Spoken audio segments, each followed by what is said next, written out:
Perkenalkan, kami dari kelompok 4. Saya atas nama Muhammad Fadlun. Saya Nur Hikmah, saya Kilaja Cinda Putri Haidar. Saya Misbahuddin. Dan saya Febri Tri Prasetyo.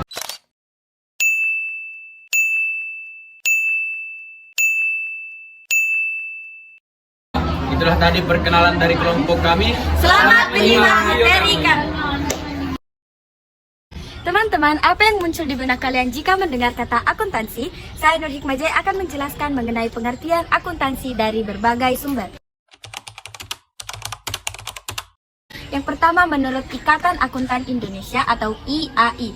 Menurut IAI, akuntansi merupakan ilmu mencatat, menganalisis serta mengkomunikasikan berbagai transaksi keuangan maupun kejadian ekonomi dari suatu entitas usaha. Sementara itu, menurut Financial Accounting Standards Board atau FASB, yaitu organisasi yang berperan menetapkan standar akuntansi keuangan di Amerika Serikat, akuntansi merupakan kegiatan jasa yang berperan menyediakan kumpulan informasi serta data kuantitatif yang menjadi dasar pengambilan keputusan ekonomi. Sedangkan menurut Kamus Besar Bahasa Indonesia atau KBBI, akuntansi merupakan sebuah seni pencatatan, pengiktisaran transaksi keuangan, serta penafsiran berbagai transaksi dari milik suatu kesatuan bisnis. Yang tadi juga terdapat pengertian akuntansi menurut para ahli. Dari berbagai pengertian para ahli, saya akan menjelaskan pengertian akuntansi menurut Charles Littleton. Menurut Littleton, pengertian akuntansi adalah aktivitas yang bertujuan untuk melaksanakan perhitungan periodik antara biaya atau usaha dan hasil atau prestasi.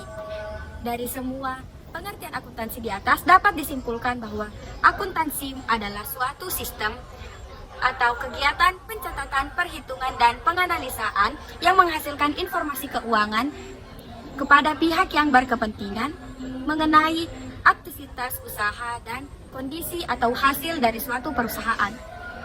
Setelah mengetahui tentang pengertian akuntansi, untuk mengenal akuntansi lebih jauh, saya akan memaparkan perkembangan sejarah akuntansi. Sejarah perkembangan akuntansi dimulai sejak ribuan tahun yang lalu. Praktik awal akuntansi ditemukan di peradaban kuno seperti Sumeria, Mesir kuno, Romawi, di mana mereka mencatat transaksi perdagangan dan keuangan menggunakan sistem sederhana. Pada abad pertengahan, di Eropa, sistem akuntansi tunggal atau single entry accounting berkembang, di mana catatan transaksi hanya mencatat aliran dana dan hanya digunakan oleh individu atau bisnis kecil.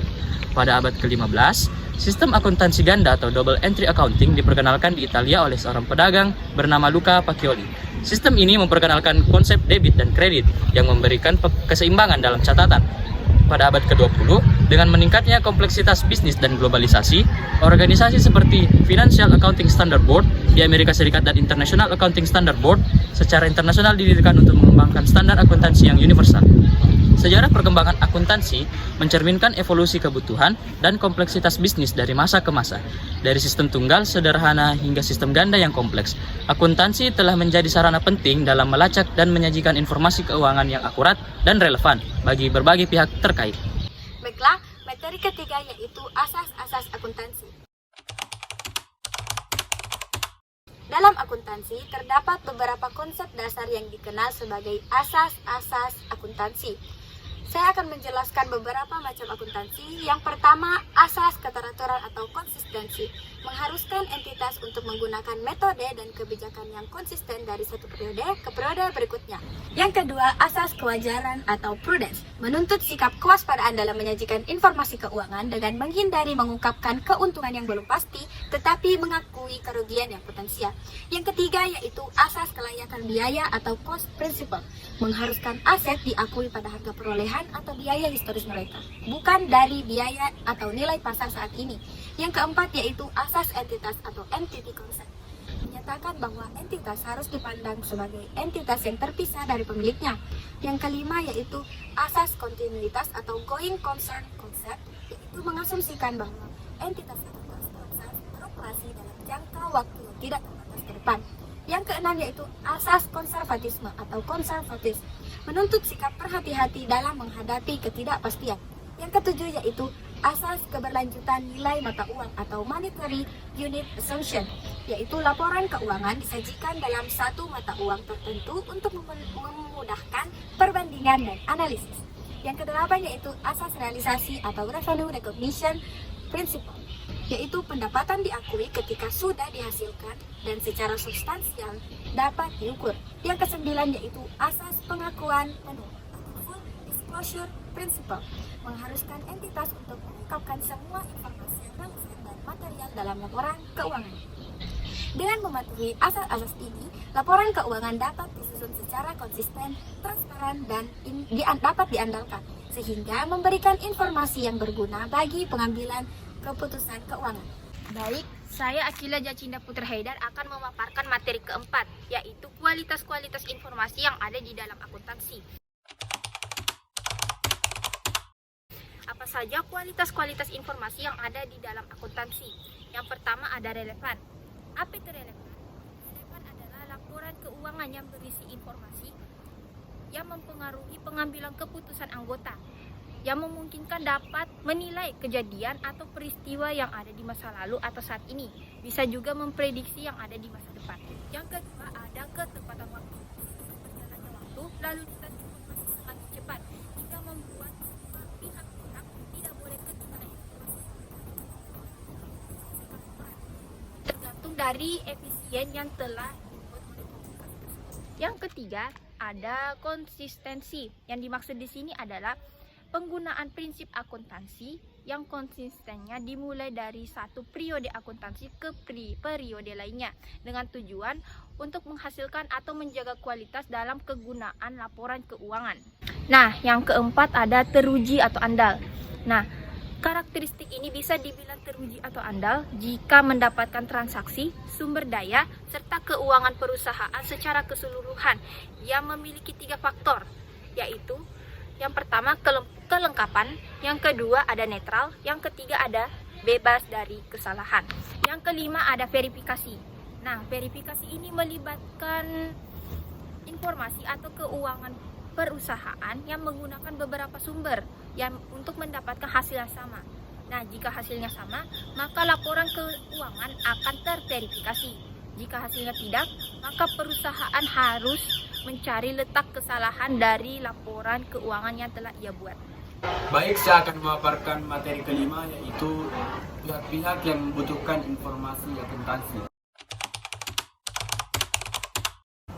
Informasi akuntansi sangat penting dan berguna bagi berbagai pihak yang terlibat dalam proses dan pengambilan keputusan ekonomi. Berikut adalah beberapa pihak yang membutuhkan informasi akuntansi. Yang pertama, informasi akuntansi internal. Informasi akuntansi internal digunakan oleh pihak internal perusahaan yang akuntansi internal yaitu 1. Manajemen perusahaan untuk pengelolaan operasional dan pengambilan keputusan strategis dan pemantauan kinerja perusahaan. 2. Direksi dan Dewan Komisaris untuk pengawasan dan arahan terhadap manajemen. 3. Karyawan untuk melaksanakan tugas dan tanggung jawab serta menerima gaji dan tunjangan. Bagian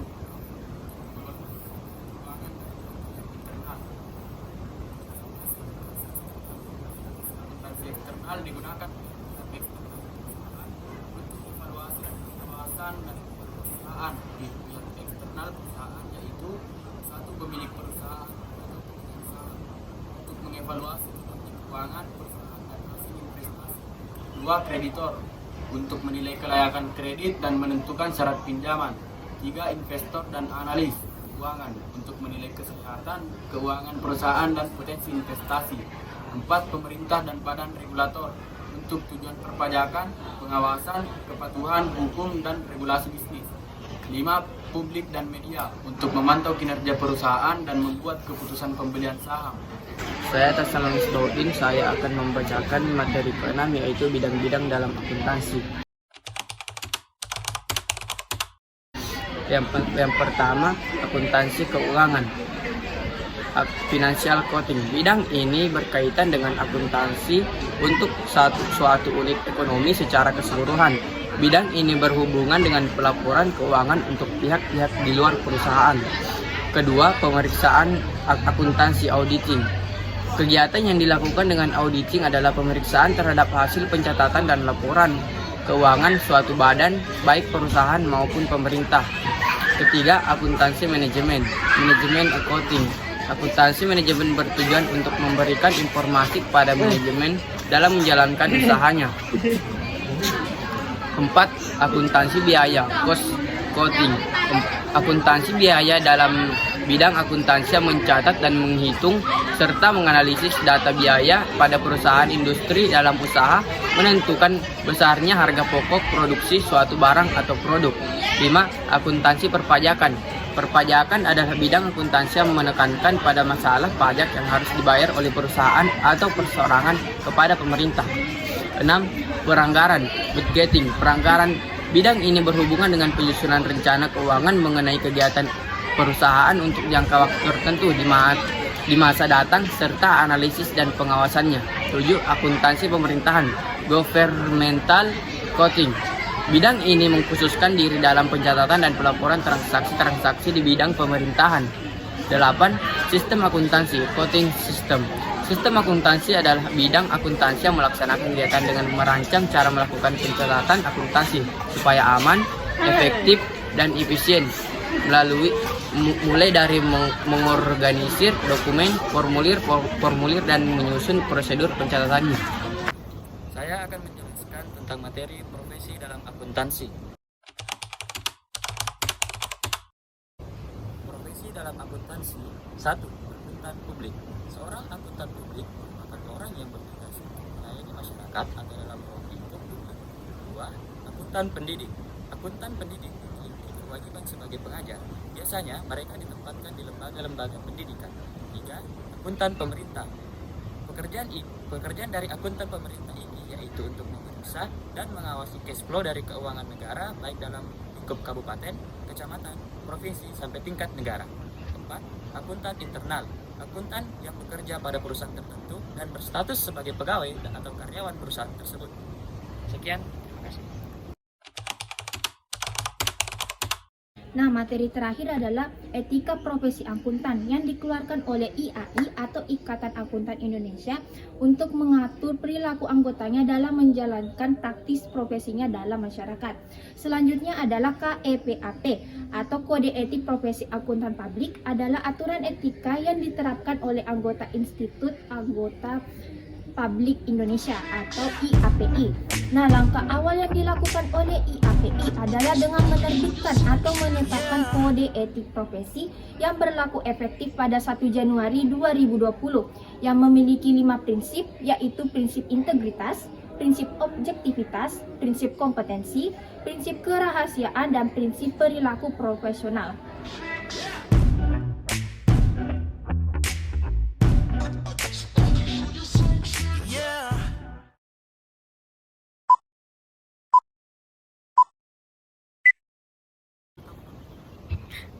Karakteristik dari Nggak kelihatan kepala.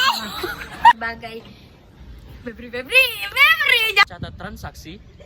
Kasih naik. Hai. Akuntansi internal. Informasi akuntansi internal digunakan oleh pihak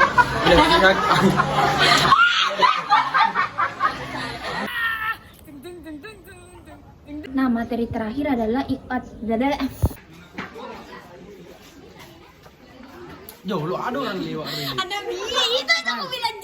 Assalamualaikum warahmatullahi wabarakatuh.